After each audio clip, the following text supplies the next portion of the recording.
Bom, e com essa audiência, né, de Mauro Cid no Supremo Tribunal Federal e o julgamento dos recursos de Jair Bolsonaro e de outros réus, dos outros 5 réus, que está previsto marcado já para esta sexta-feira, o foco volta a ser o núcleo 1 da tentativa de golpe, o chamado núcleo crucial. Depois da condenação de todos os réus por crime contra a democracia, o Supremo agora entra na fase de recursos e execução das penas. Para entender o que pode ou não mudar, o que deve acontecer a partir de agora, eu vou conversar com o advogado criminalista Amaury Andrade. Amaury, seja muito bem-vindo, doutor, aqui ao Poder Expresso. Eu gostaria de começar perguntando ao senhor o que significa essa audiência hoje de Mauro Cid e falar que também estamos nesta semana do início do julgamento dos recursos. Boa tarde.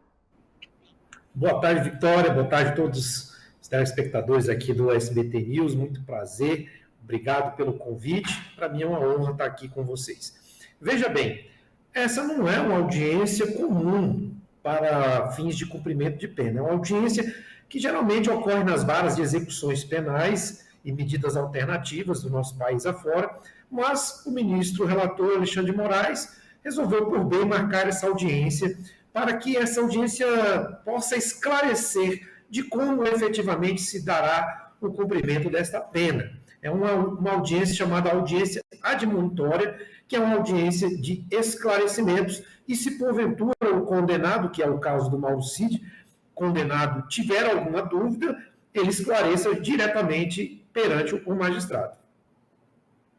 E Cid foi o único que não recorreu da decisão. Os outros réus recorreram e teremos no dia 7, sexta-feira, já o início desse julgamento dos recursos.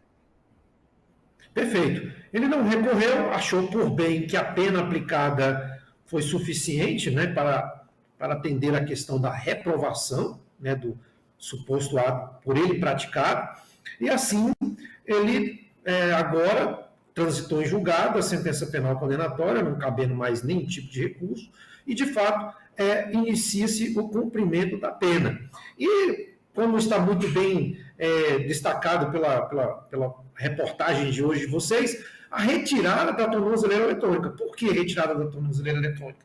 Porque a tornozeleira eletrônica era uma medida cautelar que foi imposta enquanto estava na administração do processo, para que ele pudesse cumprir essas medidas cautelares, estando com essa tornozeleira eletrônica, não podendo viajar, não podendo se locomover de forma livre. Em que pese, na lei de execução penal, haja previsão de utilização da tornozeleira eletrônica, o ministro Alexandre de Moraes achou por bem que a medida cautelar não se torna mais necessária, até porque o cumprimento da pena que foi imposta a ele é no regime aberto, e no regime aberto há uma livre, né, iniciativa do poder público do réu poder transitar de forma livre, e não há por que uma tornozeleira eletrônica ser instalada. E aí vale ressaltar que a defesa do Mauro Cid, não sei se essa seria a sua próxima pergunta, Vitória, mas eu adianto, se a defesa do Mauro Cid, por que ela está questionando a extinção da punibilidade?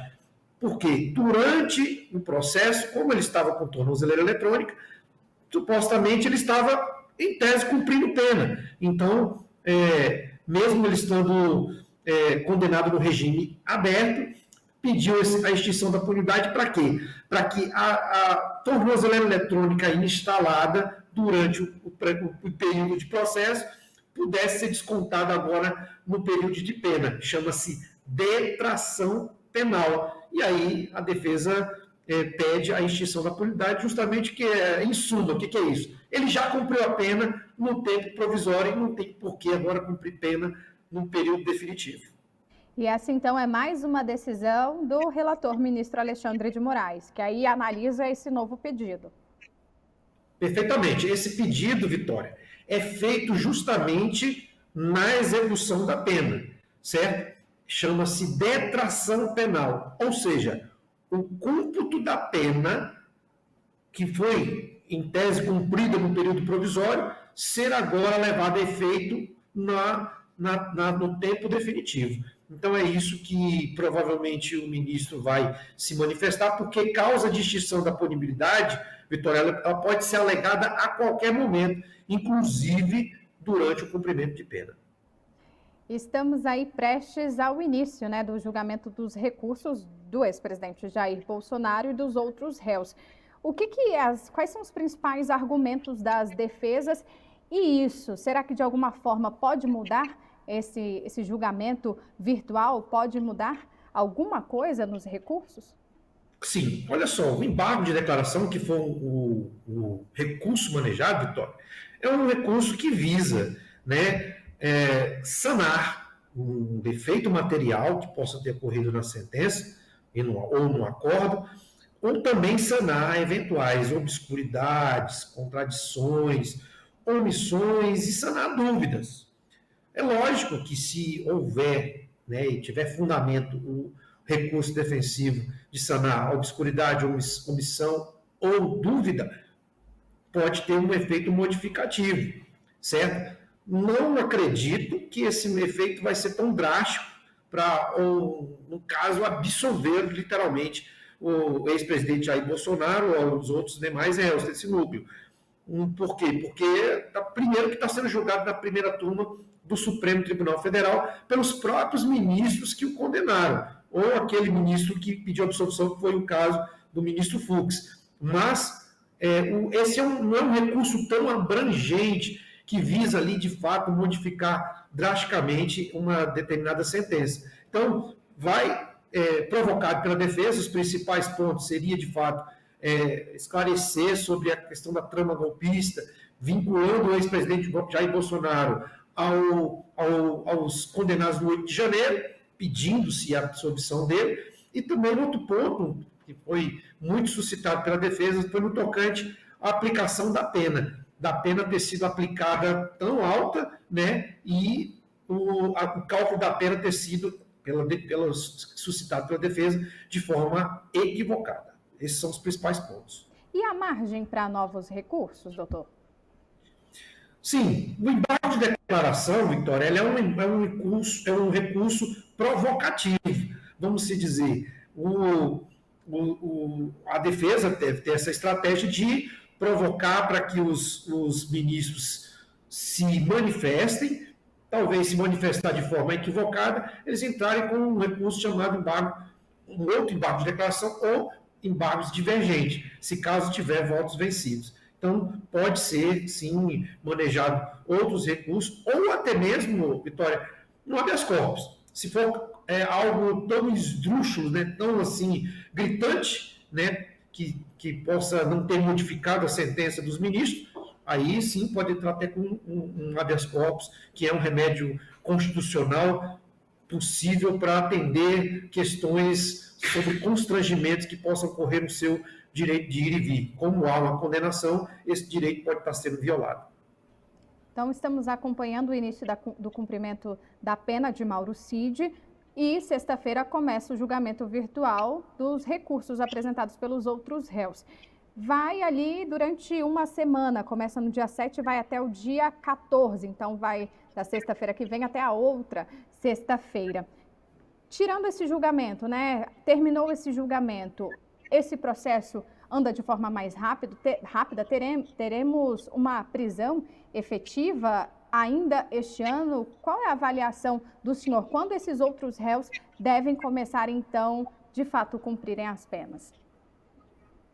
Então, pelas penas que foram aplicadas para a maioria dos réus, penas acima de 15 anos, né, o início do cumprimento da pena pode acontecer a qualquer momento, certo?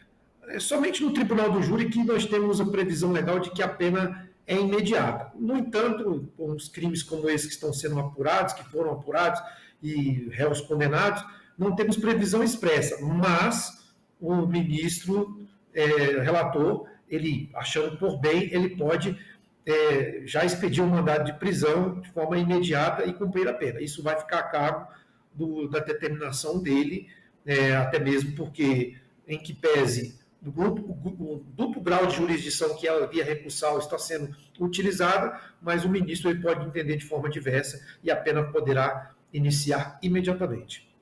E falando de Jair Bolsonaro, como que o senhor avalia o cumprimento, pelo menos inicialmente, dessa pena? Jair Bolsonaro, que a gente acompanha, que está com uma saúde mais debilitada, crises de soluço. O senhor acredita que a defesa vai pedir esse cumprimento ou a continuação do cumprimento em regime domiciliar?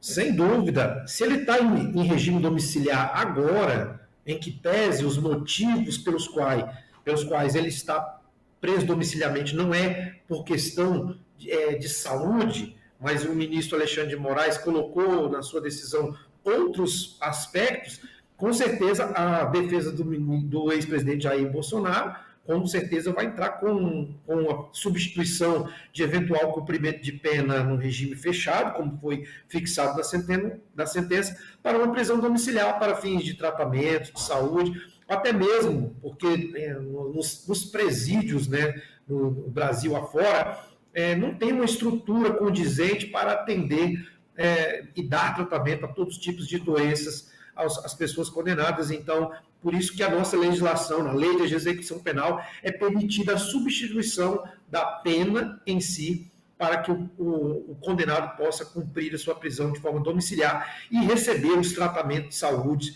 que são necessários para o caso em concreto. Doutor Amaury Andrade, advogado criminalista, muito obrigada pela participação e por todos os esclarecimentos com a gente ao vivo no Poder Expresso. Obrigada, boa tarde. Obrigado, Vitória. Estou sempre à disposição. Obrigada. SBT News, o maior canal de notícias do YouTube.